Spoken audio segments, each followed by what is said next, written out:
we move to the AMAD Prize. This prize is actually awarded to a TV program that explores a contemporary human issue. Please welcome Mrs. Noela Coursaris, President of the AMAD jury, to hand out the award.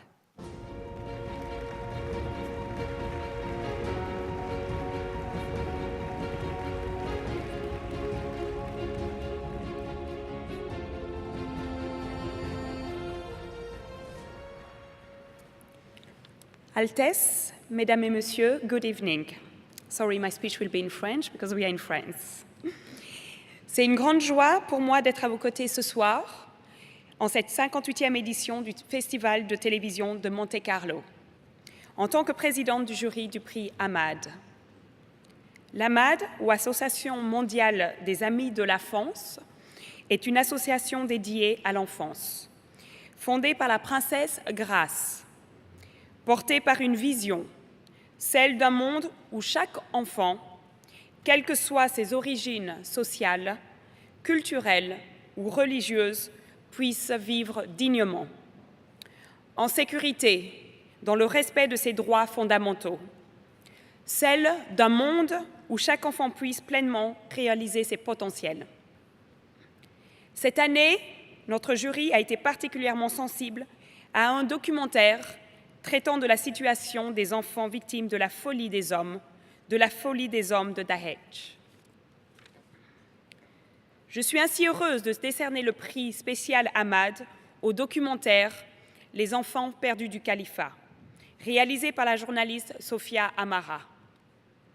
Ce documentaire traite avec force de la traite par les combattants de Daesh, d'enfants issus de minorités.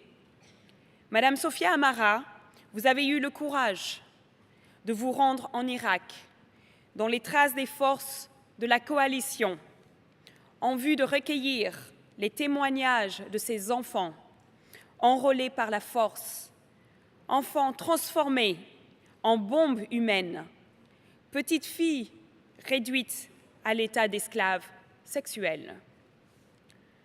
En vous décernant ce prix, nous pensons également à M. Barzan Farhan, personnage de ce documentaire, à l'origine de la mise en place d'un réseau de résistance qui a permis d'identifier et d'exfiltrer plusieurs de ces enfants. Certains ont été amenés à tuer, victimes ou bourreaux. Êtes-vous amenés à vous interroger? Victimes, répondons-nous, suite à l'expérience qui est la nôtre. L'AMAD est en effet amené en République démocratique du Congo, pays dont je suis originaire, à appuyer dans le cadre de son intervention la réinsertion d'enfants issus de groupes armés, ou encore la prise en charge psychosociale et l'accompagnement à la réinsertion de jeunes filles victimes de violences sexuelles. Nous savons combien le destin de ces enfants a été brisé et combien la reconstruction de ces vies nécessite compassion et amour. Madame Sofia Amara, l'AMAD souhaiterait vous féliciter pour la force de ce témoignage et vous remercier d'avoir mis en lumière cette situation intolérable. Bravo. Bravo. On va découvrir évidemment en images le documentaire de la gagnante. Dans les téléphones, notre contact a découvert de véritables marchés aux esclaves. Sur des groupes de discussion, des centaines de djihadistes achètent ou vendent des mineurs à partir de 6 ans.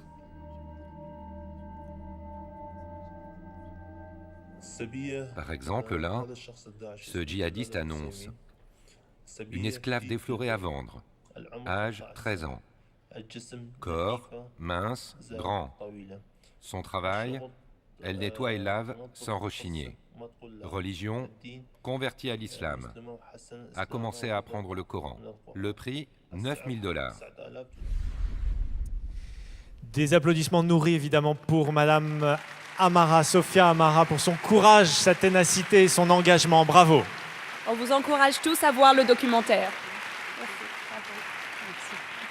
C'est très dur, on n'est pas dans les nuit. On vous endort toujours pas. Merci beaucoup. Merci beaucoup. N'hésitez pas à nous dire quelques petits mots si vous le souhaitez. She would like to say a few words, of course. Je suis très très heureuse d'être parmi vous ce soir, c'est un grand honneur.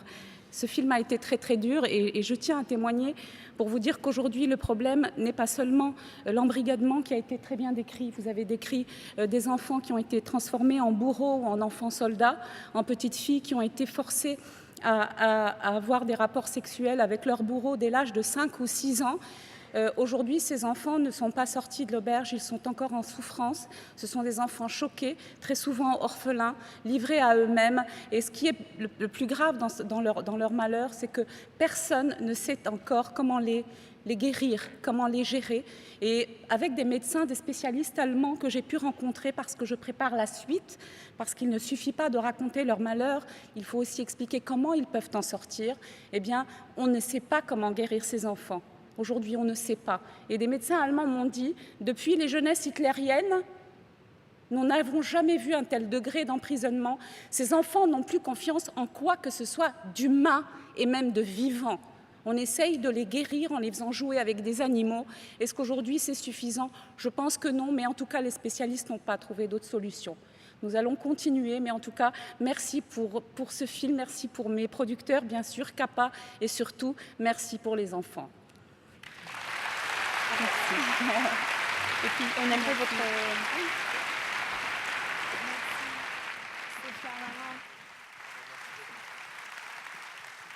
Et merci aussi pour ce moment d'émotion partagé et pour ces moments de conscience utiles.